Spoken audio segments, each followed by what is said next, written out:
Mas, Mbak semua. Kita jumpa lagi dalam acara Senin kedua yang diadakan oleh CLC Lokal Jogja. Hari ini materinya cukup menarik nih ya. Healing by sharing. Tapi karena Romo Paul habis misa, jadi kita harus menunggu sebentar. Mungkin kita bisa mulai dengan doa pembuka dan kemudian bisa dilanjutkan. Kita juga mau sedikit berdoa untuk almarhum Romo Prapto Diharjo. Begitu ya Bapak Ibu, kita bisa mulai. Mbak Kris, silahkan. Baik, Romo, Bapak Ibu, Suster, teman-teman semua, marilah kita awali pertemuan acara pada sore hari ini dengan berdoa. Dalam nama Bapa dan Putra dan Roh Kudus. Amin. Allah Bapa yang Maha Baik, terima kasih Engkau mempertemukan kami melalui Zoom ini. Berkatilah kami semua dengan Roh Kudus-Mu, agar kami dapat semakin mengenal Engkau dan diri kami melalui acara ini yang akan dibawakan oleh Romo Paul Suparno. Kami juga berdoa bagi jiwa Romo Yohanes Prapto Diharjo yang pada hari ini menghadap-Mu. Ampunilah segala kesalahan dan berikanlah kedamaian abadi bersama Bapa di surga. Kami juga berdoa bagi teman-teman kami yang mungkin pada malam hari ini belum dapat bergabung bersama kami. Berkatilah mereka dan semoga mereka pun dapat merasakan kebaikan-Mu melalui segala peristiwa yang mereka temui. Semua ini kami mohon dengan perantaraan Kristus Tuhan kami. Amin. Kemuliaan kepada Bapa dan Putra dan Roh Kudus, seperti pada permulaan, sekarang, selalu, dan sepanjang segala abad. Amin. Dalam nama Bapa dan Putra dan Roh Kudus. Amin. Terima kasih Mbak Kris. Mungkin untuk mengawali, kita bisa dengar Ibu Emi sebagai koordinator CLC Lokal Jogja. Selamat datang juga kepada teman-teman yang baru bergabung. Silakan Bu Emi. Ya, terima kasih Bu Oni, Mbak Kris yang sudah membuka dengan doa. Selamat malam, Romo, Suster, Bapak Ibu. Selamat datang di webinar malam hari ini. Pertemuan Senin kedua ini sebenarnya adalah pertemuan rutin kami, CLC Lokal Jogja, di luar pertemuan-pertemuan kelompok kecil. Untuk acara malam hari ini yang berjudul Healing by Sharing, ini adalah lanjutan sebetulnya rangkaian dari 3 rencana kami tentang healing. Yang pertama, bulan kemarin itu kami lakukan secara offline, yaitu Healing by Writing oleh bersama Romo Nano atau Romo Agustinus Setio Darmono SY. Lalu yang kedua ini Healing by Sharing nanti akan dibawakan oleh Romo Paul, dan kami harapkan bulan depan kami bisa menyelenggarakan lagi secara online bersama Romo Sabto, itu Healing by Music. Semoga ini bisa bermanfaat bagi Bapak, Ibu, dan Saudara sekalian sebagai menambah pengetahuan kita dan membuka wawasan kita tentang healing ini. Terima kasih, kami serahkan kembali acara kepada Bu Oni sebagai pembawa acara. Silahkan Bu Oni. Ya, terima kasih Bu Emi. Saya mau menyapa teman-teman saya dari Jakarta, ada Aga, ada Neti, ada Monica. Ini yang mungkin beberapa dari teman nih Bu Emi, ada yang belum ngerti CLC itu apa sih? Mungkin Bu Emi bisa sedikit kasih apa ya gambaran tentang CLC kita gitu. Karena kan ini kita kan share-nya hanya topiknya kok menarik gitu, tapi teman-teman mungkin ada yang belum tahu gitu. Silahkan Bu Emi. Baik, sedikit saja gambaran bahwa CLC itu adalah kelompok awam yang mau berkembang bersama menggunakan metode latihan rohani, spiritualitas Ignatian. Dan kami biasanya berkembang bersama secara berkelompok, kelompok kecil-kecil, dan nanti itu akan menghidupi, salah satu metodenya adalah sharing. Itu makanya malam hari ini kita mengangkat sharing ini agar kita lebih memahami sharing bagaimana dan seperti apakah mestinya sharing itu dilaksanakan. Itu saja Bu Oni, gambaran sedikit saja. Terima kasih untuk Bu Emi. Apakah Romo Paul sudah hadir? Belum nampaknya ya? Oh, sudah. Sudah. Kalau ada yang bertanya, Oni, CLC singkatan dari apa? Itu adalah Christian Life Community. Kalau bahasa Indonesianya? Bahasa Indonesianya KHK. Komunitas Hidup Kristiani. Iya. Ya, baik. Terima kasih Bu Emi untuk penjelasan singkatnya tentang CLC. Karena Romo Paul sudah hadir, mungkin kalau teman-teman sudah paham semua ya siapa Romo Paul. Romo sekarang tinggal di Kolsani. Maaf ya Romo tadi jadi apa menyusu acaranya untuk misa tadi. Jadi Romo ke susu-susu ya. Tapi karena antusias dari Bapak, Ibu, suster, dan teman-teman semua, mungkin kita bisa segera memulai acara ini. Monggo Romo dipersilahkan. Terima kasih. Bapak, Ibu, adik-adik, saudara semua, kakak-kakak, selamat malam. Selamat malam. Selamat malam. Terdengar ya suaranya ya? Terdengar. Dengar. Tadi itu kan saya rencananya acaranya itu kan saya sebagai anggota komunitas Kolsani itu ikut misa. Itu rencana awal. Rencana lanjut tim liturgi ternyata mendekati saya mengatakan Romo nanti ikut selebrasi dengan Romo Rektor dan Romo Minister. Nah, jadi lalu saya dipacak untuk ikut berjubah di depan jenazah. Itu ceritanya begitu. Maka saya bilang kalau mundur itu ya gara-gara misalnya agak mundur gitu. Itu sharing saya pada awal yaitu mengenai kenapa saya mundur sedikit karena memang di rumah saya ini sekarang sedang ada tuguran jenazah. Itu masih banyak saudara-saudara umat yang sekarang ada di rekreasi untuk berdoa bagi Romo Prapto. Baik, saya akan buka share screen ya. Ini jeleknya dosen itu kalau ngomong pakai PPT, kalau tidak bingung gitu. Apalagi dosennya sudah lansia, tanya Bu Wuri itu katanya harus ada.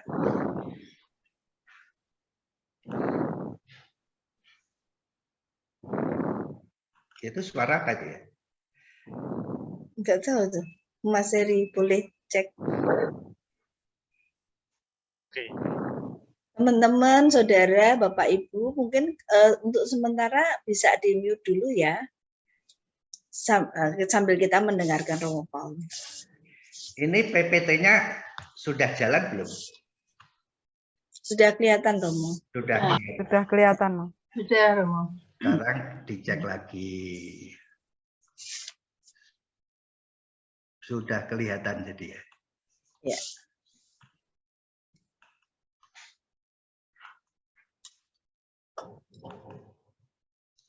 Ya, maaf itu ada tamu. Saya maaf tidak bisa diganggu sedang webinar. Ya, salam untuk semua. Ya,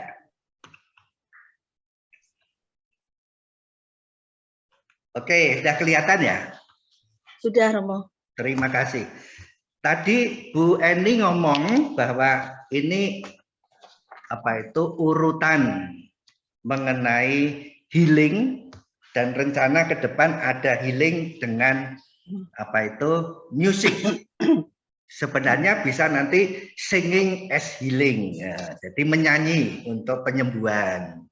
Bisa juga dancing as healing. Jadi ada banyak hal sekarang ini yang bisa membantu orang untuk kesembuhan.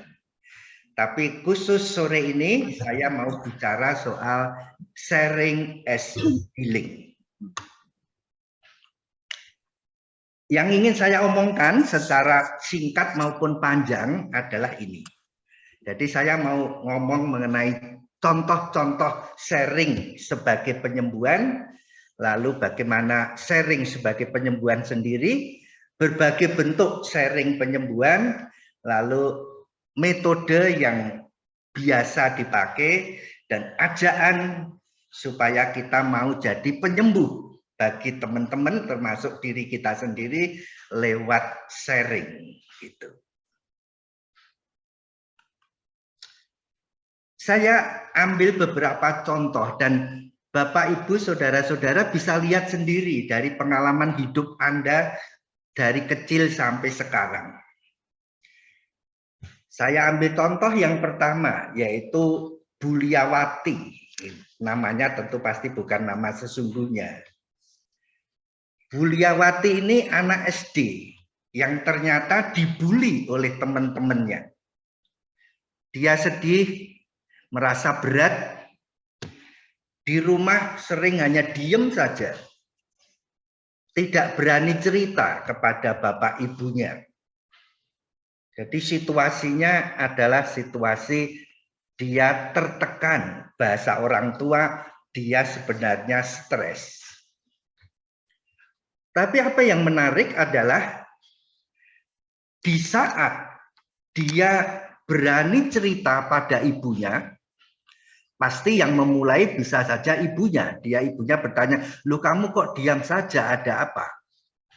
Tapi akhirnya itu membuat dia berani bercerita mengenai apa yang dialami di sekolah, bahwa dia dibully oleh teman-teman dan dia merasa sungguh-sungguh istilahnya tidak berarti. Yang menarik adalah setelah dia bercerita dan ibunya sungguh mendengarkan, dia merasa mendapat dukungan dari ibunya. Dia merasa mendapat kekuatan. Dan akhirnya memang dia bisa diajak bicara dengan ibunya lebih dalam. Dan dia mengalami kesegaran untuk bisa mengatasi apa yang dialami. Ini kisah dari Buliawati. Kisah yang kedua yang dialami oleh siswa SMA, kita sebut saja namanya Mindradus. Ternyata dia punya banyak soal dengan teman-teman di sekolah. Dia merasa minder, sering diejek. Dan semakin diejek, dia tidak berani ngomong, lalu dia menjadi pendiam. Mendiam yang sedih. Apa yang menarik adalah waktu dia menemukan ada teman yang dia rasakan bisa mendengarkan dia rasakan seperti menerima dia, dan dia merasa percaya, dia bisa cerita apa yang dia alami, apa yang dia rasakan. Dan dia dengan cerita itu merasa didengarkan oleh temannya. Dan karena didengarkan, dia merasa lebih ringan. Karena beban dari batinnya bisa dikeluarkan. Singkat kata, dia mulai berani untuk menatap persoalannya. Dalam bahasa penyembuhan, dia mulai disembuhkan. Itu pengalaman dari adik kita Mindradus.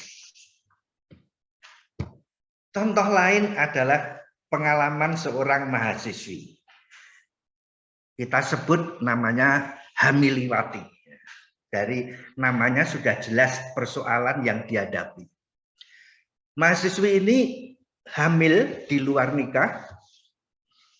Bahwa hamil di luar nikah saya kira juga soal, tapi bisa sebenarnya bukan soal sangat berat. Tapi soal ini menjadi berat karena pacarnya yang membuat dia hamil ternyata minggat.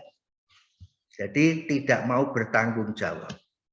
Maka dia betul-betul mengalami stres, shock, dan bahkan pernah berpikir untuk bunuh diri, termasuk menggugurkan kandungannya.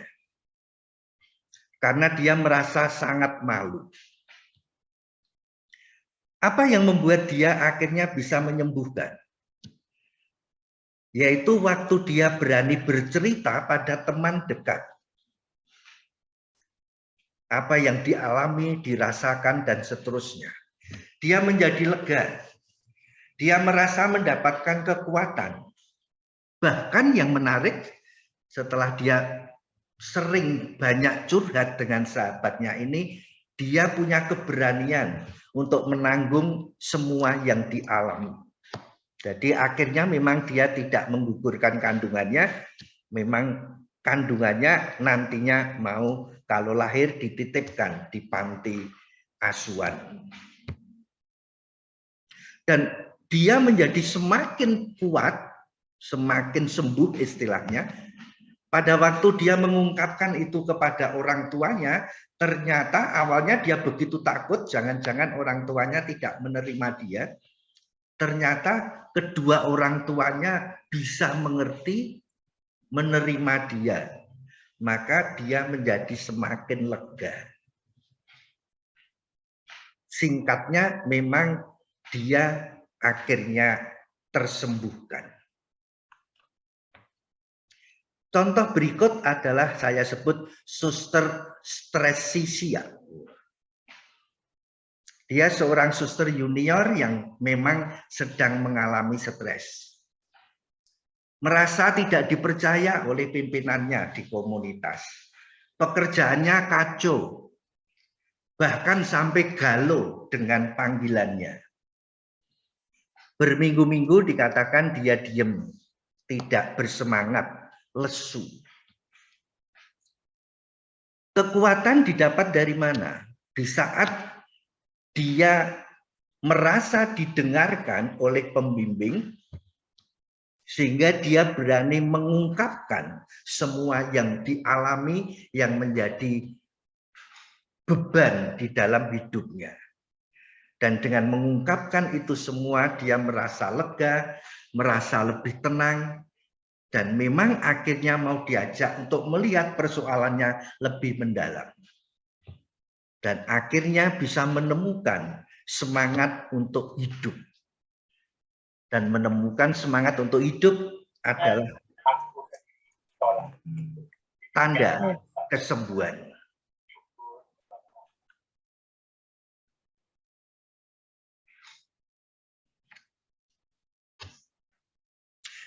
Dari beberapa contoh itu, kita bisa merefleksikan bahwa ternyata orang-orang yang sedang stres, yang berbeban berat, yang sedang banyak soal, bila orang itu akhirnya berani untuk bercerita, mau sharing dengan orang yang dipercaya, ternyata banyak yang menemukan kekuatan, menemukan hidup baru.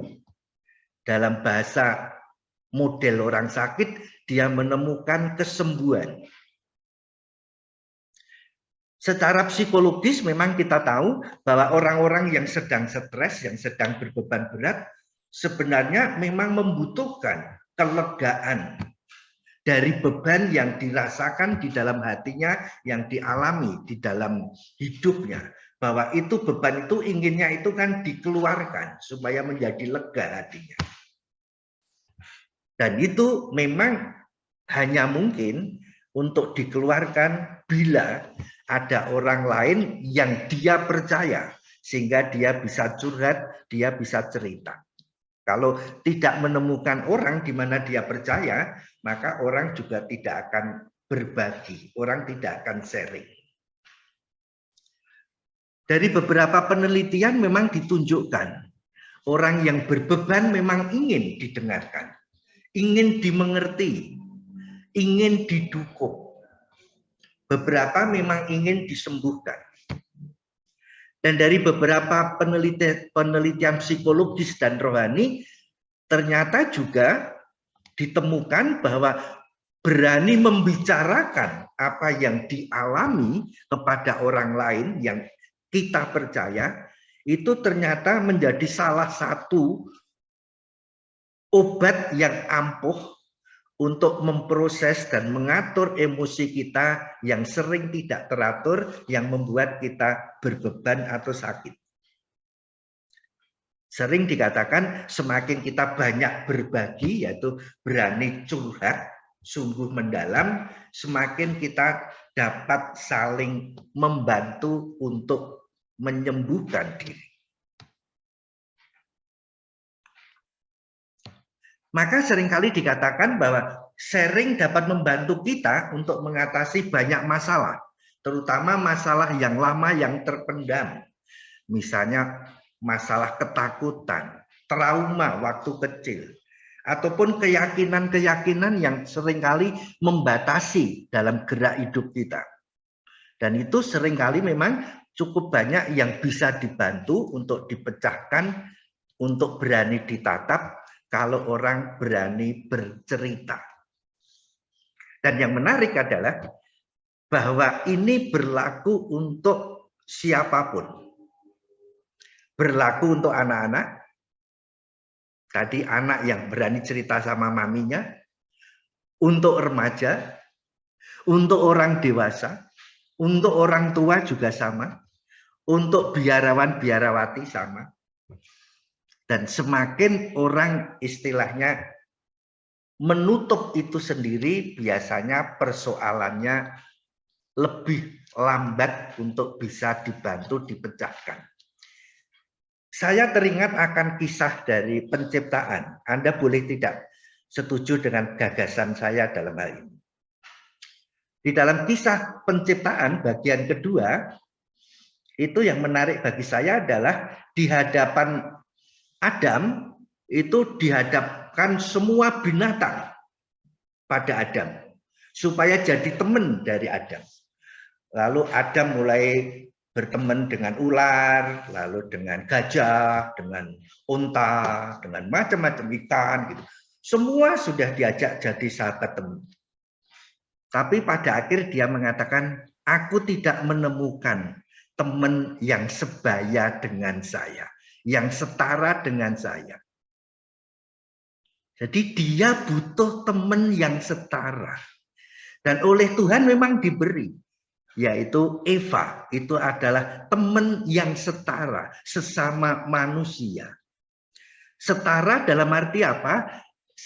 Bagi saya berarti bahwa yang bisa diajak untuk saling bicara, untuk curhat.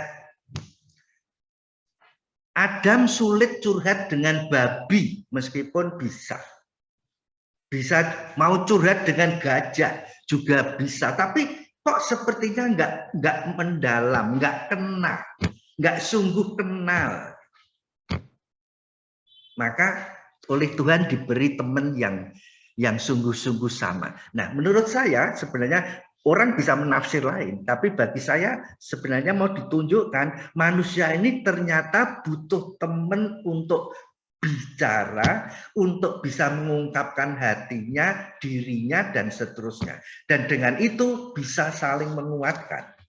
Dalam bahasa orang sakit, dengan itu bisa saling menyembuhkan. Berarti Tuhan itu pada awal itu malah sudah manusia butuh sharing dengan yang sama. Jadi kalau Anda punya teman yang sangat dekat namanya gajah, itu juga boleh. Tapi menurut saya sharingnya tidak seindah, sedalam, semengerti dengan sesama manusia. Maka kita boleh lihat bahwa beberapa orang sebenarnya dengan sharing itu memang merasa mengalami kegunaan dari sharing. Itu ada beberapa. Misalnya orang justru sharing lebih aku ingin didengarkan. Dan dengan didengarkan merasa aku ini manusia. Aku ini punya nilai. Ada yang ingin diakui, ingin diterima, dihargai, didukung. Ada yang dengan sharing justru mendapatkan tadi. Dengan semuanya itu merasa disembuhkan. Dibantu untuk berani menghadapi persoalan. Beberapa memang dengan sharing ingin mengekspresikan dirinya kepada teman-teman lain dan dengan itu lalu diakui. Manusia saya kira sangat penting memang ingin diakui dalam hidup ini. Singkatnya, banyak orang dengan sungguh sharing mendalam menemukan bahwa hidupnya punya arti. Bukan hanya untuk dirinya, tapi arti juga bagi sahabat di mana dia jujur berani bersharing. Nah, sekarang pertanyaannya adalah, kalau demikian, kenapa seringkali kita itu enggan untuk bercerita secara jujur dengan teman atau orang lain? Kenapa seringkali kita itu enggan untuk istilahnya membuka hati dengan orang lain? Apa sih hambatan-hambatannya? Saya sebut beberapa di sini yang sering muncul. Orang seringkali enggan untuk istilahnya sharing, berbagi, karena tidak berani cerita. Nah, kalau orang tidak berani cerita, pasti ada alasan. Apa sih yang sering membuat orang tidak berani cerita? Ada banyak. Bisa karena malu. Belum percaya pada orang yang diajak cerita. Beberapa hambatannya adalah takut disalahgunakan. Jangan-jangan saya membuka hati cerita nanti untuk memukul saya pada minggu berikutnya. Nah, lalu nggak berani. Ada beberapa suami istri yang tidak berani untuk curhat hal penting. Kenapa? Takut bahwa nanti dipakai untuk memukul, artinya untuk truth. Nah, lalu mendingan dipendam saja. Tapi cukup banyak, salah satunya adalah karena belum menemukan orang yang cocok untuk bisa terbuka, bisa percaya. Jadi kalau tidak percaya ya memang nggak bisa cerita. Mengapa seringkali seorang anak kok dengan ibunya kok nggak cerita apa-apa, padahal kalau dengan temennya atau orang lain berani cerita, berarti dia merasa tidak aman justru dekat dengan ibunya kalau cerita dengan ibunya. Beberapa takut karena punya pengalaman trauma, pernah cerita tetapi ditanggapi salah dan akhirnya malah jadi berantakan. Jadi ada macam-macam, kita bisa lihat sendiri.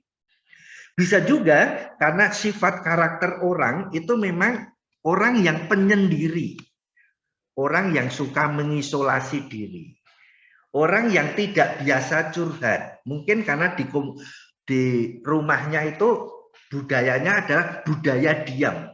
Jadi budaya pertapa. Jadi semua diam, nggak pernah saling ngomong. Karena untuk ngomong pun kan harus belajar.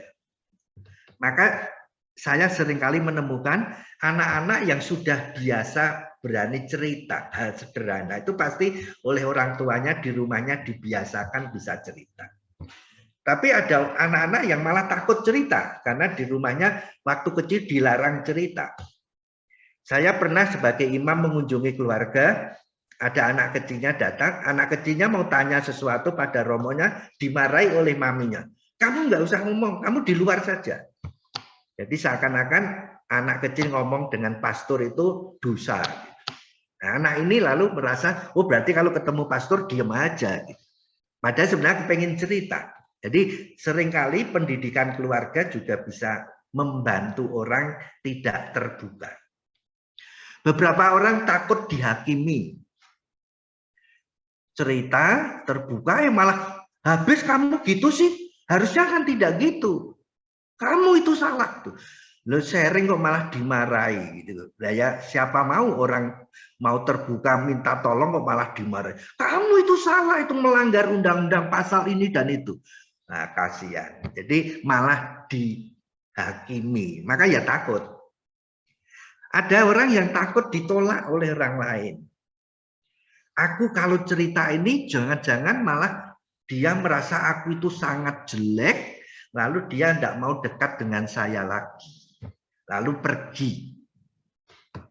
Lalu orang semakin merasa aku memang tidak pantas untuk bercerita. Aku ini memang jelek. Aku ini memang tidak pantas. Akibatnya meyakinkan diri tidak pantas, maka semakin tidak berani bercerita. Beberapa orang tidak berani jujur pada diri sendiri. Jadi belum berani mengakui bahwa saya ini sedang jengkel, saya ini sedang gembira, saya ini sedang emosi dan seterusnya. Jadi dia belum bisa menerima dirinya betul, maka juga sering menghambat untuk mau bercerita. Jadi ada macam-macam yang bisa menghambat. Beberapa takut dikritik, dinilai jelek misalnya. Atau beberapa malah takut jangan-jangan temanku, sahabatku yang saya ajak ngomong nggak setuju. Jadi orang menerima ketidaksetujuan sahabat itu seringkali berat. Inginnya tuh sahabat itu setuju, padahal bisa jadi orang tidak setuju. Jadi ada bermacam-macam orang yang membuat istilahnya menjadi takut untuk sharing, takut untuk terbuka. Bahkan mungkin kita pernah dibungkam, dijauhi, dibuat jauh, dan seterusnya. Tapi unsur yang agak dominan memang, kecuali dari diri tadi, adalah bahwa memang orang belum menemukan orang yang merasa bisa mendengarkan dia dengan sungguh-sungguh empati dan dia percaya. Dan mencari orang yang seperti ini seringkali dalam hidup sehari-hari tidak selalu mudah.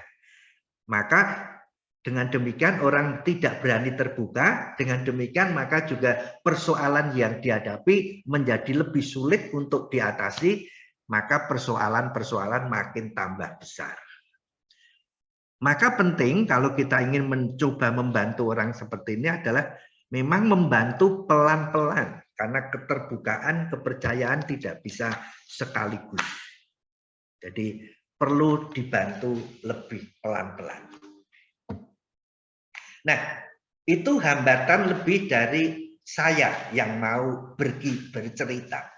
Tapi hambatan juga bisa dari teman yang dicurhati. Jadi itu hambatannya lumayan juga. Misalnya apa? Saya tidak tahan mendengarkan. Gimana sih dia kok cerita terus tentang itu kok? Mbok sudahlah gitu. Jadi kita itu waktu temennya cerita itu di batin kita itu sudah mbok selesai. Karena apa? Kita sendiri sering nggak tahan. Apalagi kalau soalnya itu sungguh berat dan menyakitkan, nggak tahan. Pengalaman saya sebagai imam juga pernah ngalami nggak tahan ini, soalnya terlalu berat, lama, itu kan jujur aja itu menyedot energi kita yang mendengarkan juga. Maka beberapa orang nggak tahan. Apalagi kalau kita tidak punya hati, tidak sabar, gitu, cepatlah gitu. Seperti gambar ini anaknya baru mau cerita, ibunya, ayo cepet, ini apa sih? Ya, ibunya nggak tahan, ibunya soalnya mau cepet-cepet memasak, ini anaknya dianggap mengganggu, gitu. Jadi anaknya malah dibentak-bentak. Lalu juga hambatan lain adalah kita seringkali yang dicurhati itu sering terlalu cepat ingin menasihati. Jadi orang hebat, kita diajak curhat lalu mau menjadi penasihat ulung, menggurui, komentar. Padahal teman kita yang sharing tadi tidak butuh dinasihati, dia hanya butuh, aku butuh ada orang yang mau mendengarkan saya. Jadi kita seringkali gengsi, wah menasihati macam-macam. Lalu teman kita setelah pulang malah makin bingung dengan nasihat kita. Maka harus penting kita berani sabar untuk tidak cepat menasihati. Atau bahkan kita menjadi pengkritik karena merasa lebih baik hidupnya dari orang itu. Nah ini ketidaksabaran ini akan nampak kalau kita sharing dalam kelompok. Temennya masih bercerita, kita mulai ngomong sendiri dengan teman sebelahnya. Nah, jadi akhirnya, lo temen itu sharing dengan siapa? Kok teman lainnya pada ngomong sendiri-sendiri? Itu berarti apa? Sudah nggak tahan itu teman-teman itu. Padahal waktu temen yang ngomong-ngomong tadi, waktu sharing pertama, semua mendengarkan. Ya, jadi itu kan nggak adil. Jadi kadang-kadang kita itu setelah kebutuhan kita terpenuhi, kita lupa bahwa orang lain juga ingin didengarkan. Jadi kesabaran dalam hal itu saya kira menjadi penting. Gangguan di kelompok adalah seringkali orang lalu mulai ngomong sendiri-sendiri. Saya biasanya kalau dalam kelompok ada sharing, mulai beberapa orang ngomong sendiri-sendiri, saya sebenarnya dalam hati ingin, mbok kita selesai saja, rugi teman kita ngomong kok kita pada ngomong sendiri-sendiri. Tapi sering orang nggak sadar, karena apa? Karena memang nggak tahan sebenarnya. Itu beberapa hambatan. Nah, kita sekarang lihat secara singkat bentuk-bentuk sharing yang menyembuhkan. Yang pertama adalah orang sharing dengan teman dekat. Itu paling banyak di dunia ini. Jadi saya secara pribadi membuka hati saya, beban saya pada sahabat saya yang setingkat. Ini paling banyak terjadi dan terutama untuk kaum remaja dan seterusnya itu ternyata betul-betul menjadi jalan yang bagus untuk penyembuhan remaja. Jadi itu paling banyak dan curhat remaja itu paling menarik. Yang kedua adalah sharing pribadi dengan Tuhan. Cukup banyak orang yang ternyata menemukan penyembuhan di dalam hidupnya karena dia melakukan sharing pribadi dengan Tuhan. Dan konkretnya memang dalam bentuk doa. Doa yang bukan hanya memohon, tapi doa di mana orang terbuka untuk curhat pada Tuhan. Mengungkapkan apa yang dialami, dirasakan, dipikirkan. Jadi bukan hanya mohon. Betul-betul Tuhan dianggap sebagai sahabatnya yang mau mendengarkan, yang dia percaya. Jadi cukup banyak orang melakukan hal ini. Yang ketiga adalah sharing pribadi dengan orang yang lebih di atas. Ini biasanya terjadi pada orang-orang yang berani terbuka terhadap pimpinannya misalnya. Suster dengan pimpinannya, mahasiswa dengan dosennya, dengan pembimbingnya, anak dengan orang tuanya. Jadi orang berani bercerita dengan orang yang ada di level di atasnya. Nah, ini banyak menyembuhkan, terutama dalam konteks anak dan orang tua. Cukup banyak persoalan yang dialami anak kalau orang tuanya ternyata dengan empati mau mendengarkan dan meneguhkan, seringkali anak terbantu hidup lebih happy. Lalu yang keempat, saya kira sharing di dalam kelompok, saya kira sangat sederhana, di mana yang sharing adalah jumlahnya bukan hanya satu orang kepada satu orang, tapi satu orang di dalam beberapa orang di dalam kelompok. Di mana masing-masing anggota men-sharingkan apa yang dialami, dirasakan, dipikirkan. Dan semua mendengarkan dengan ikhlas, dengan terpercaya, terbuka, tidak mencela, dan seterusnya. Jadi seperti apa yang banyak dilakukan misalnya dalam kelompok kecil CLC. Nah, untuk model ini saya kira ada beberapa catatan. Catatannya adalah memang kalau dalam kelompok kecil sungguh-sungguh saling percaya dan saling terbuka, maka memang cukup banyak bisa meneguhkan dan menyembuhkan anggota-anggota yang sedang berbeban berat atau sedang stres atau sedang mengalami persoalan. Dan di situ memang dibutuhkan keterbukaan, saling percaya, dan dari setiap orang juga dibutuhkan keberanian untuk membuka hati. Jadi, maka suasana memang penting, suasana yang tidak mengancam. Itu saya kira penting. Nah, kalau kita ngomong sedikit mengenai kelompok CLC, itu memang sebenarnya bisa menjadi kelompok penyembuh kalau mau. Yaitu kalau di dalam kelompok itu memang setiap anggota berani dengan terbuka, jujur mengungkapkan apa yang dialami, beban hidupnya, dan seterusnya. Tapi model seperti ini membutuhkan saling kepercayaan yang tinggi dan keterbukaan yang tinggi. Kalau itu tidak ada, maka juga tidak akan terjadi. Maka meskipun kelompok CLC beberapa kelompok sudah sangat lama, bisa terjadi bahwa mereka tidak saling sungguh disembuhkan karena unsur saling kepercayaan tidak terjadi secara penuh. Mungkin masih ada yang ganjel.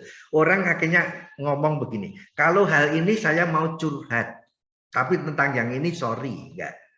Jadi sudah pilih-pilih. Itu berarti apa? Keterbukaannya memang terbatas. Dan yang sangat penting juga kerelaan untuk memegang rahasia kelompok. Ini juga sering menjadi hambatan di dalam sharing kelompok. Jadi di dalam sharing kelompok itu kemungkinan bahwa seseorang itu membuka rahasia itu lebih tinggi daripada kalau saya hanya berdua dengan sahabat. Itu pun juga bisa. Dan kalau rahasia yang dianggap sangat penting itu terbukakan, keluar, maka orang mulai tidak percaya lagi, lalu tidak mau cerita lagi. Nah, memang bedanya adalah kelompok seperti ini kan bukan rahasianya itu bukan rahasia pengakuan kalau dalam gereja Katolik. Maka sanksinya itu kan nggak ada. Sanksinya kan hanya akhirnya orang tidak terbuka lagi lalu mundur. Kalau di dalam rahasia pengakuan kan jelas. Kalau itu sampai terbuka betul ada saksinya, maka romonya bisa diekskomunikasi. Tapi kalau di kelompok seperti ini, kelompok sukarela ini kan lain. Jadi memang di situ dibutuhkan usaha masing-masing untuk betul-betul mau istilahnya menjaga kerahasiaan kelompok. Yang keenam adalah sharing kelompok dengan doa. Sebenarnya mirip dengan sharing kelompok yang tadi, tetapi bedanya adalah sebelum orang saling berbagi, orang sendiri masing-masing berefleksi di depan Tuhan. Jadi sudah mengolah yang ingin nanti diungkapkan. Sehingga apa? Sehingga yang nanti diungkapkan itu bukan sesuatu yang vulgar, tapi sesuatu yang sudah diolah dengan Tuhan. Maka bisa menceritakan, bisa lebih tenang, lebih damai, dan seterusnya. Jadi bukan lalu marah-marah, lalu bahkan ngeritik sana, ngeritik sini, dan seterusnya. Nah, model ini sering banyak dipakai juga di dalam konteks penyembuhan kelompok karena supaya orangnya sudah tertata lebih dulu. Nah, poin berikut adalah catatan sederhana kalau kita mau sharing. Sebenarnya sharing itu ngapain sih? Sebenarnya bagi sederhana, sharing sebenarnya adalah orang menceritakan pengalaman, perasaannya terutama baik kegembiraan maupun beban hidupnya secara terbuka, secara jujur, rela, secara tenang kepada temannya yang dipercaya. Maka bentuknya biasanya mengatakan saya kok merasa hari ini tidak gembira karena temanku sedang susah, anakku sakit dan macam-macam. Jadi lebih pengalamanku, perasaanku, bukan gini. Sharing kok lalu tiba-tiba dia itu loh jahat, dia itu kok begini-begini. Sharing kok malah ngomong dia, orang lain. Sharing itu kan pengalamanku. Maka selalu memakai saya mengalami begini, bukan orang tua itu loh. Malah menyalahkan orang tuanya. Boleh, tapi lewat saya terutama. Karena harus yang sudah jadi pengalamanku. Maka juga sharing bukan mencaci maki dosen, mencaci maki pastor, mencaci maki suami atau istri. Itu namanya bukan sharing, itu maki-makian, kumpulan makian. Itu akan menjadi makin berat. Sharing justru aku cerita dengan tenang pengalamanku, termasuk pengalamanku misalnya sedang ada soal dengan istri atau suami, tapi dari sisiku pengalamanku. Jangan, wah istriku begini-begini, enggak bisa. Maka remnya adalah dari pengalaman saya. Karena memang yang diceritakan adalah pengalaman. Tentu juga kita percaya pada teman. Sedangkan untuk yang mendengarkan, yang dicurhati, kita perlu mendengarkan sungguh dengan empati. Kita harus percaya pada temanku yang curhat, bahwa yang dicurhatkan itu memang yang dialami. Nah, kalau dia nipu ya salahnya yang menipu. Maka kita tidak mencela, tidak mengkritik, tidak mengintervensi, tetapi lebih meneguhkan. Meneguhkan kan berarti pakai oh iya toh, oh gitu. Tidak interogasi, apalagi menghakimi. Tidak keburu bertanya macam-macam, malah bertanya macam-macam. Lalu orang tidak mau lagi sharing, kok ditanyai seperti diuji. Gitu. Lalu juga tidak menyalahgunakan. Dan tentu diharapkan bisa tidak menyebarkan rahasia yang didengar. Nah, catatan terakhir sebelum kita diskusi adalah kita tahu bahwa di zaman modern ini ternyata semakin banyak persoalan hidup yang dialami orang.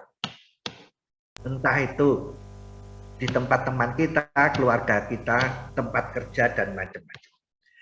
Bahasa singkatnya adalah semakin banyak orang ternyata mengalami stres, galau, kurang happy meskipun zaman semakin maju dan teknologi semakin hebat. Bahasa sederhananya, mereka-mereka ini membutuhkan tempat untuk bisa curhat, untuk membuka hati, mengeluarkan hambatan hatinya. Maka ajaannya adalah mereka ini membutuhkan sahabat, teman yang mau mendengarkan. Apakah saya mau jadi sahabat untuk mereka-mereka ini di zaman modern? Jadi tantangan untuk kita adalah apakah saya mau menjadi orang yang mau mendengarkan. Nah, ini tuh nanti ya. Omongan saya sekian, lalu akan disambung orang yang mau berbagi. Sekian dulu Mbak Oni. Baik Romo, terima kasih.